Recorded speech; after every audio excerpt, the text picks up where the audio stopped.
Parte 2. La fuerza fuerte en concreto. Descubriendo el núcleo atómico. El descubrimiento clave que condujo a los modelos atómicos modernos y exitosos fue obra de Hans Geiger y Ernest Madsen en 1911.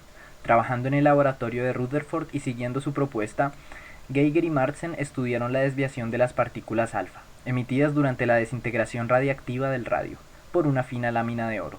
Vieron algunas desviaciones muy grandes. Rutherford dijo sobre este episodio: fue el suceso más increíble que me ha pasado en toda mi vida. Era casi tan increíble como si dispararas un obús de 15 pulgadas a un trozo de papel higiénico y el obús rebotara y te diera a ti. Al pensarlo, me di cuenta de que esa dispersión hacia atrás debía resultar de una sola colisión, y al hacer los cálculos vi que era imposible obtener algo de ese orden de magnitud a menos que tuvieras un sistema en el que casi toda la masa del átomo estuviera concentrada en un núcleo diminuto. Fue entonces cuando tuve la idea de un átomo con un centro masivo diminuto, que llevaba una carga. Rutherford propuso un modelo definido y extraordinariamente simple que explicaba las observaciones. Propuso que dentro de cada átomo hay un núcleo minúsculo que contiene toda su carga positiva y casi toda su masa. Eso explicaría la infrecuente pero poderosa dispersión hacia atrás. El núcleo no quiere moverse porque es masivo, y es capaz de empujar hacia atrás, porque tiene la carga muy concentrada. Rutherford puso a prueba este modelo y lo validó, explicando cuantitativamente las desviaciones de ángulo grande. El resto del átomo, según Rutherford, consiste en electrones mucho más ligeros y cargados negativamente, que están dispersos de algún modo por un volumen mucho mayor. Este fue un resultado histórico. Mostró que la tarea de entender la estructura atómica de la materia podía dividirse oportunamente en dos tareas. Una tarea, lo que ahora llamamos física atómica, es partir de un núcleo pesado y con carga positiva y determinar después cómo se unen a él los electrones. Ya hemos tratado antes este dominio de la belleza cuántica. La segunda tarea, lo que ahora llamamos física nuclear, es entender de qué están hechos esos corazones interiores de los átomos y las leyes que los gobiernan. Enseguida quedó claro que las fuerzas eléctricas solas no podían explicar la física nuclear. De hecho, un modelo puramente eléctrico no puede bregar con la carga positiva concentrada de los núcleos atómicos, si no viene compensada por otra fuerza distinta y más poderosa. La repulsión eléctrica haría estallar el núcleo. ¿Qué tal la gravedad? Actuando sobre esas masas tan escuetas es por completo despreciable. Unas fuerzas nuevas, desconocidas para la física clásica, tenían que estar implicadas. La física nuclear plantea dos desafíos, uno existencial y otro dinámico. El desafío existencial es identificar los ingredientes del núcleo y el dinámico es entender las fuerzas que esos ingredientes ejercen entre sí. El censo de ingredientes se estableció en pocos años y de manera bastante simple. Un ingrediente era más o menos obvio. El núcleo de hidrógeno es estable y aparentemente indivisible y lleva una unidad positiva de carga eléctrica. Es el más ligero de todos los núcleos y otros núcleos ligeros tienen masas que se aproximan a múltiplos enteros de su masa. Así que el protón, llamado así por Rutherford, es un ingrediente. Un segundo ingrediente fue descubierto por James Chadwick en 1932. El neutrón es una partícula eléctricamente neutra y solo ligeramente más pesada que el protón. Su descubrimiento condujo a una imagen simple pero muy útil de los núcleos atómicos, que los núcleos son colecciones de protones y neutrones enlazados entre sí.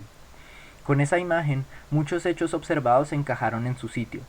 Por ejemplo, los núcleos de los diferentes elementos químicos difieren solo en el número de protones que contienen, porque ese número determina la carga eléctrica del núcleo, que controla su interacción con los electrones circundantes del átomo, que a su vez gobiernan su química. Distintos números de protones nucleares nos dan átomos de distintos elementos químicos. Con los neutrones como un segundo jugador, resolvemos el rompecabezas de los isótopos. Los átomos que presentan núcleos isotópicos tienen las mismas propiedades químicas, pero difieren en masa. Su núcleo contiene el mismo número de protones, pero distinto número de neutrones. Así, el simple modelo protón-positivo-neutrón de los núcleos atómicos explica tanto el censo de los elementos químicos como la existencia de los isótopos. El siguiente paso, pensó la gente, sería averiguar qué fuerzas actúan entre protones y neutrones, manteniéndolos juntos. Como hemos mencionado, se requieren nuevas fuerzas porque el electromagnetismo tiende a hacer estallar el núcleo y la gravedad es tan débil que cabe despreciarla. Pero los experimentos para sondear las fuerzas nucleares condujeron pronto por caminos imprevistos. Casi todos los experimentos seguían la estrategia del experimento original de Geiger-Madsen. Para investigar, pongamos la fuerza entre los protones se disparan rayos de protones contra otros protones, es decir, contra un objetivo de hidrógeno, y se registra lo que ocurre. Observando las desviaciones desde distintos ángulos, uno puede tratar de inferir la fuerza responsable. El análisis se enriquece utilizando rayos de protones de distinta energía y con los protones girando en distintas direcciones. Los experimentos de este tipo revelaron pronto que las fuerzas entre los protones y los neutrones no obedecen a una ecuación simple. Dependen no solo de la distancia, sino también de la velocidad y el spin, de maneras complicadas. De modo más profundo, los experimentos enseguida socavaron la esperanza de nuestra pregunta, de que los protones y los neutrones fueran partículas simples, o de que alguna hermosa fuerza en el sentido tradicional de esa palabra pudiera hacer justicia a la realidad de su interacción. Porque cuando protones de alta energía se estrellan contra otros protones, el resultado típico no es una mera desviación de las dos partículas que chocan. En vez de eso, emerge un torrente de partículas. De hecho, los experimentos dirigidos a revelar una fuerza simple descubrieron en vez de eso un mundo inesperado de partículas. Los mesones pión, rho, kaón, eta, omega, kaón y pi, y los bariones lambda, sigma, xi, delta, omega, sigma asterisco, xi asterisco y omega, están entre las más ligeras y accesibles. Hay docenas más. Estas partículas son sin excepción altamente inestables, con una vida inferior al microsegundo, y muy inferior en la mayoría de los casos. Su existencia y sus propiedades deben inferirse estudiando los productos de su desintegración. En los detectores de los aceleradores de partículas de alta energía, como los del Laboratorio Nacional de Brookhaven, el Fermilab y el CERN, estas nuevas partículas se llaman colectivamente hadrones. Como la clasificación de las mariposas o la paleontología equina, el censo del zoo hadrónico y las características de sus especímenes, masas, espines, vidas medias, patrones de desintegración, son fascinantes para los connoisseurs.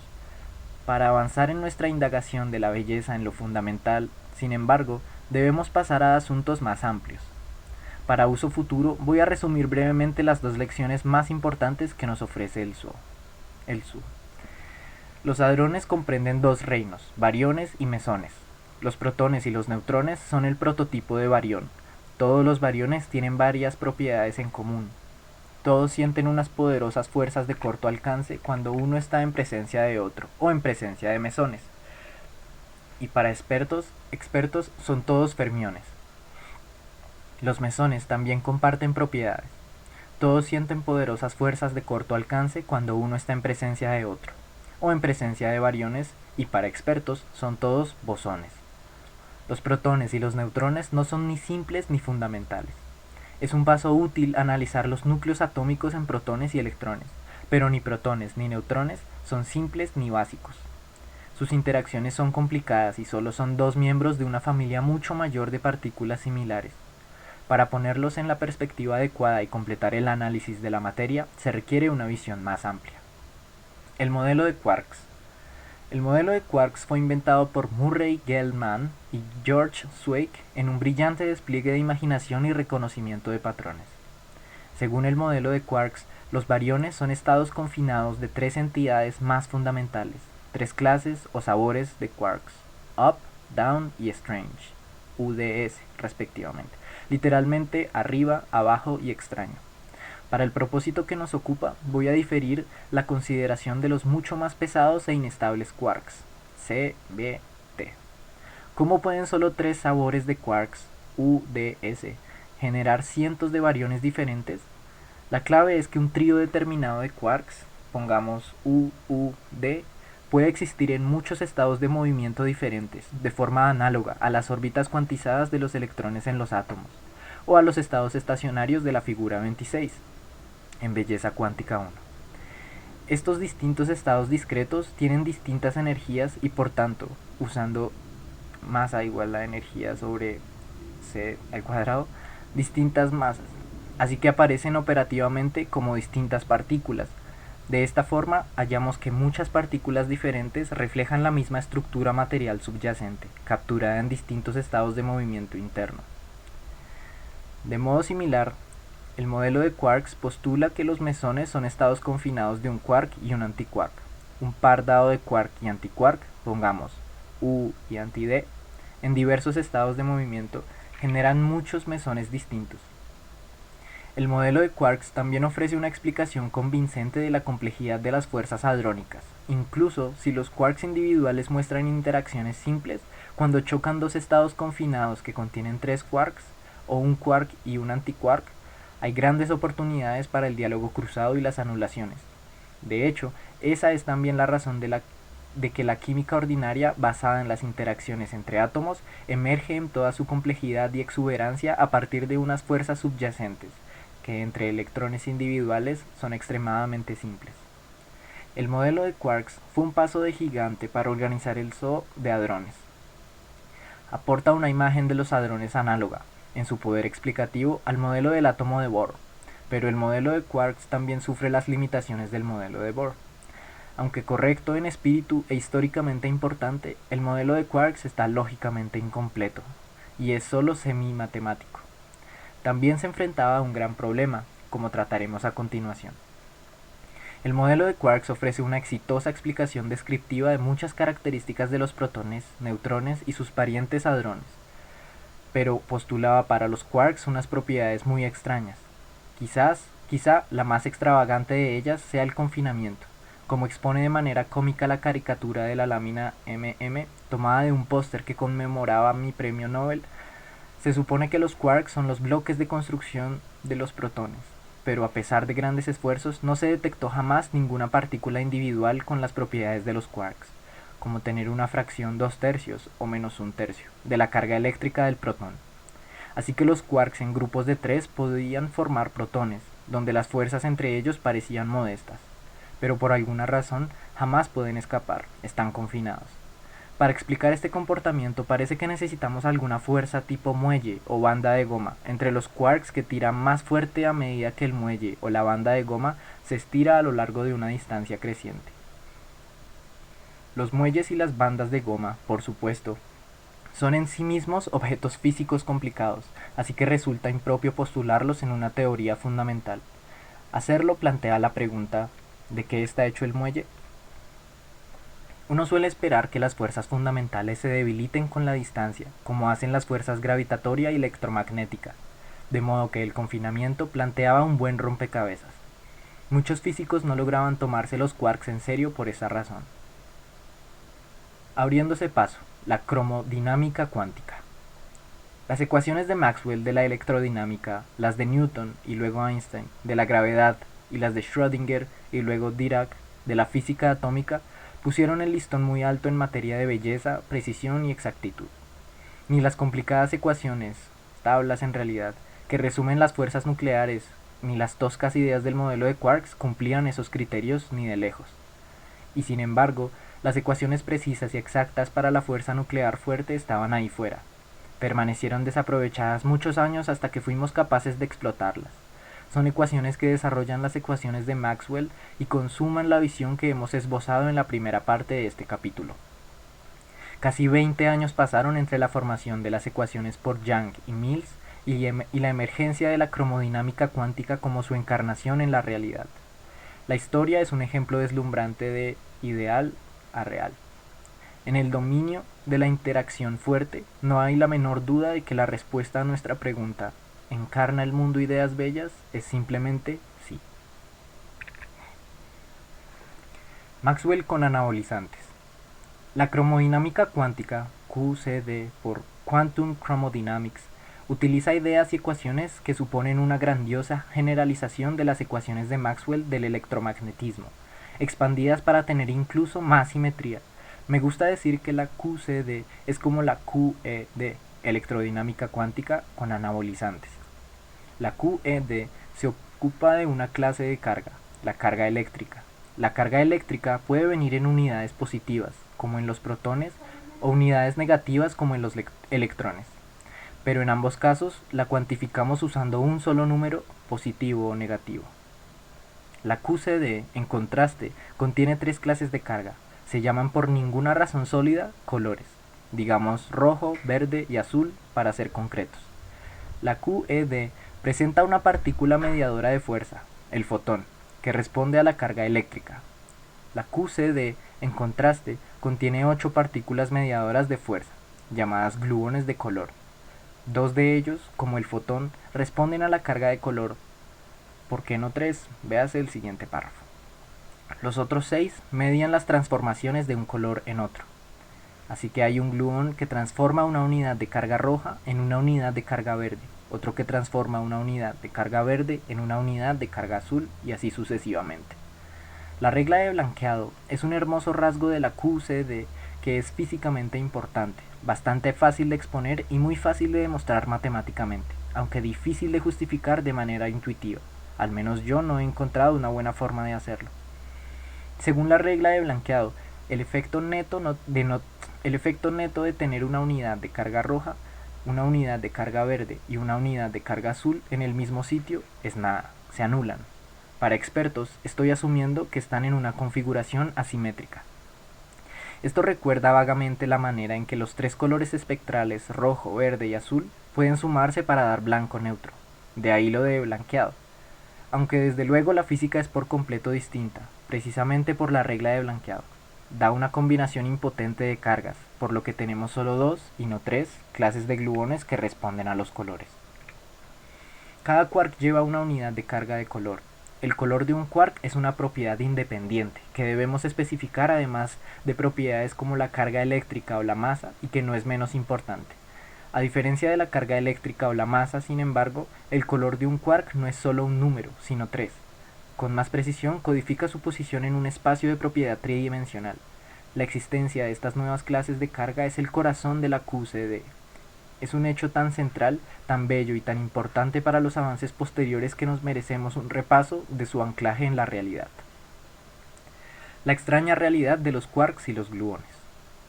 Los quarks se vieron por primera vez en experimentos realizados por Jerome Friedman, Henry Kendall y Richard Taylor en el acelerador lineal de Stanford a finales de los años 60. En esencia, tomaron instantáneas del interior de los protones, usando fotones virtuales de muy alta energía. Pudieron resolver unas distancias y unos tiempos muy pequeños. Esas instantáneas resultaron muy reveladoras.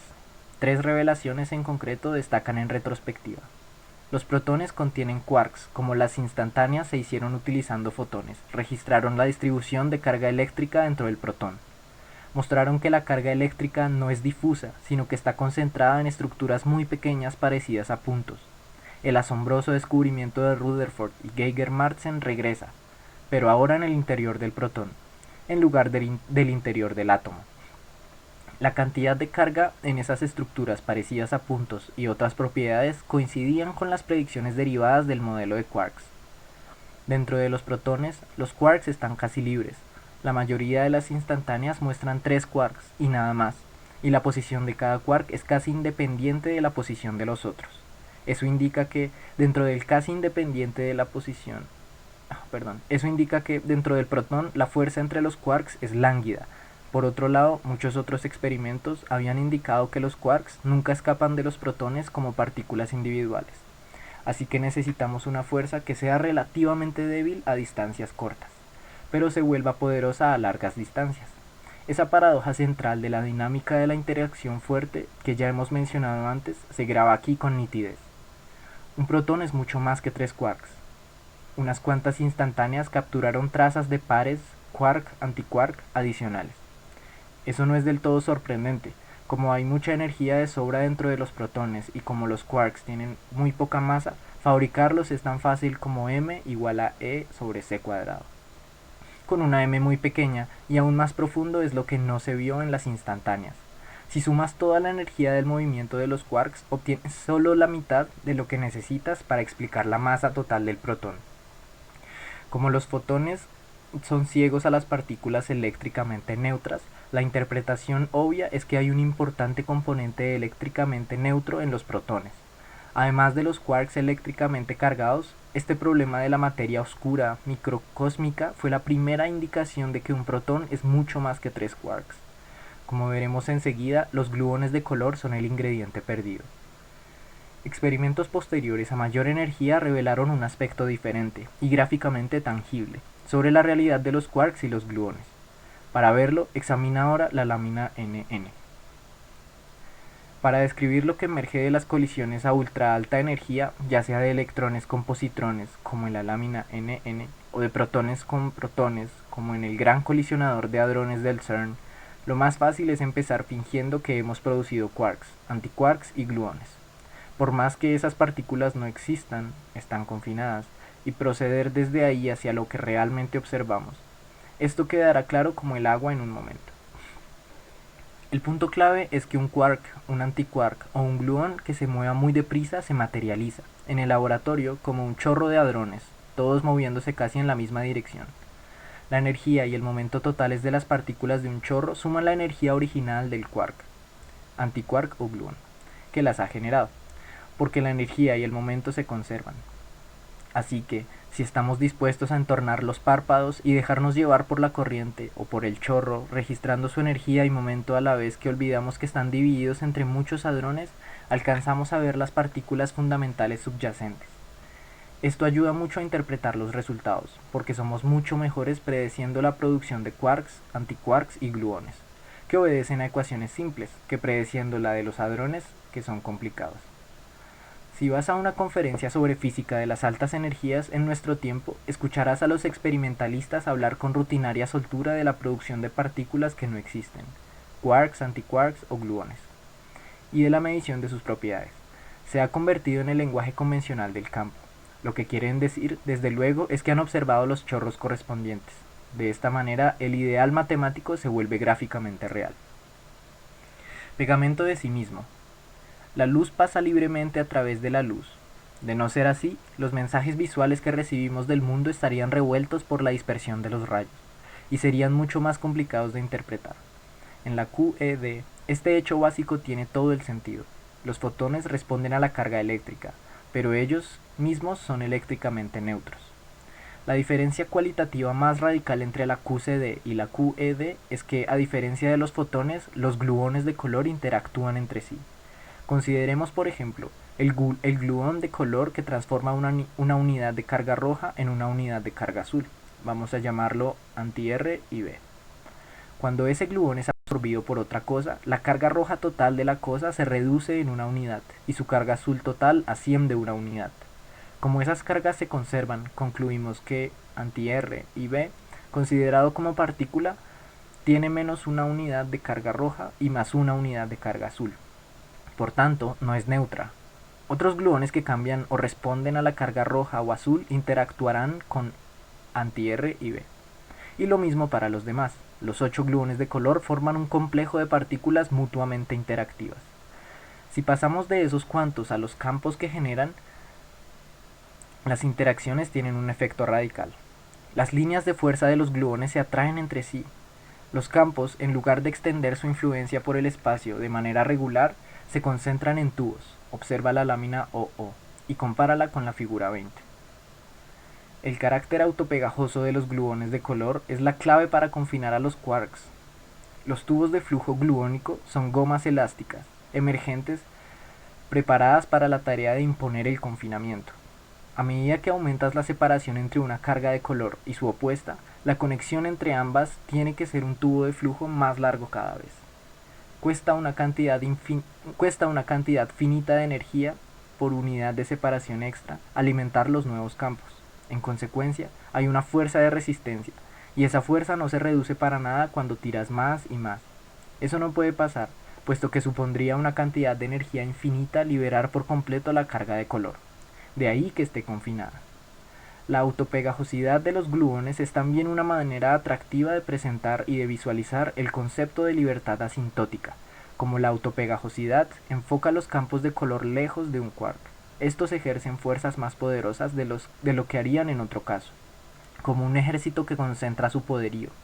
Y al revés, podemos empezar con fuerzas más débiles de lo que imaginábamos en la fuente para explicar una fuerza dada lejos de allí. Esta es la esencia de la libertad asintótica. Una fuerza endeble a corta distancia puede suscitar una fuerza poderosa a larga distancia. Ese es exactamente el tipo de comportamiento que necesitamos. Como recordarás, para explicar las instantáneas de los protones de Friedman, Kendall y Taylor. También podemos interpretar la libertad asintótica en términos de cómo exploramos la fuerza. Las ondas de alta energía son sensibles al comportamiento de la fuerza a corta distancia. La cuasi-libertad a corta distancia se proyecta como debilidad de las interacciones y simplicidad de comportamiento a alta energía. La simplicidad emergente de la QCD a alta energía es un espléndido obsequio de la naturaleza. A los físicos que persiguen un entendimiento fundamental nos da, de hecho, un chaparrón de obsequios.